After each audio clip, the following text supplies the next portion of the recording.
Self hatred is a very important topic today, but here are 5 reasons that we practice self hatred. Number 5, the societal expectations. We were all given the same script to follow. The world has a definition of beauty, it has a definition of success, it has a definition of failure.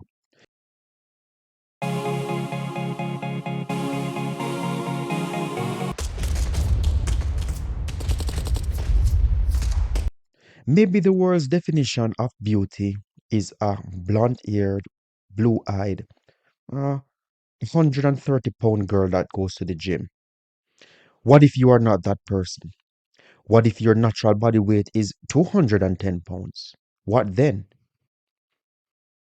We begin to feel less about ourselves because we start deviating from these societal norms, which were just made up by mankind. Humans know better than ourselves. Number 4, a lost or stolen culture. A tree without firm roots will eventually fall. The stronger the roots, the stronger the integrity of the tree, and the more it is able to support the tree's growth. This analogy is a good analogy and can be used towards culture. A group of people without a strong culture will fall in any direction because they don't have strong structural integrity. Without a sense of one's culture, and I mean your own culture, not borrowed culture or culture that was imposed on you, you will never have a strong sense of identity and belief in oneself. Number 3, what we learn our first 12 years on earth. If you believe that self hate is not taught, then put a baby in front of the mirror and see how he loves himself. And we reach the age of 12, we have already developed a sense of who we are going to be. We have developed a sense of who we are. Those first 12 years of life are very, very significant in determining who we are going to be as adults. For example, if we are bullied about our weight in school, we might develop body dysmorphia. Where, when we become adults, no matter how much weight we lose, we still believe we are too overweight because that trauma is so embedded in your mind. If you have been teased about being too dark, then you might grow up with a sense of inferiority to somebody that's lighter than you.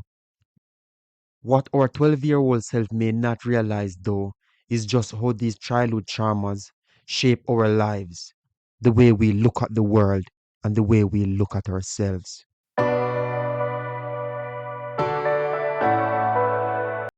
Number 2, one group feeling they are inferior and the other group feeling they are superior. Until the philosophy which old one race superior and another inferior. Everywhere is war. Well, there you have it, folks. I could not have said it better myself. Bob Marley died in 1981, and his message continues to live on today.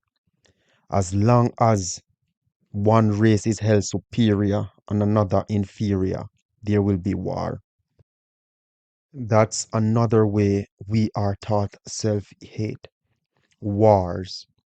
One race trying to conquer another race, or one group of people trying to conquer another group of people because they think they are superior to that person or that group of people.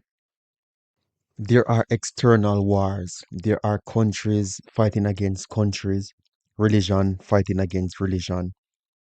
But the nature of your war might be different.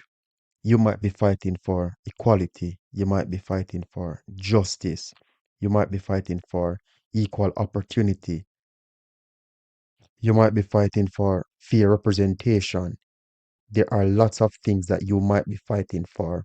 Having to fight for what is due to you is one contributing factor to self hate. Number one, a skewed status quo.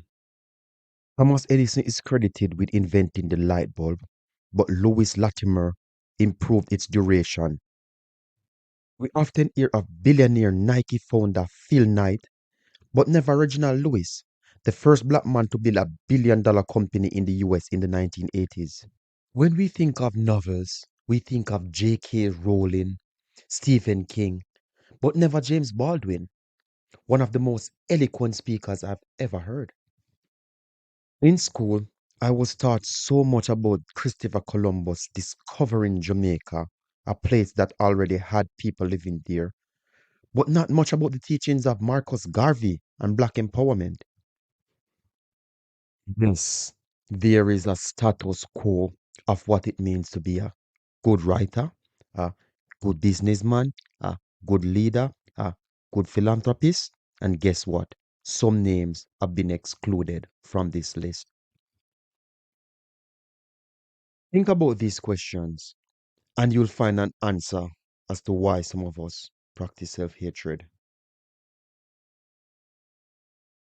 And there you have it, folks. I hope you found this video very informative. If you did find it informative, please like, share, and subscribe to my YouTube channel.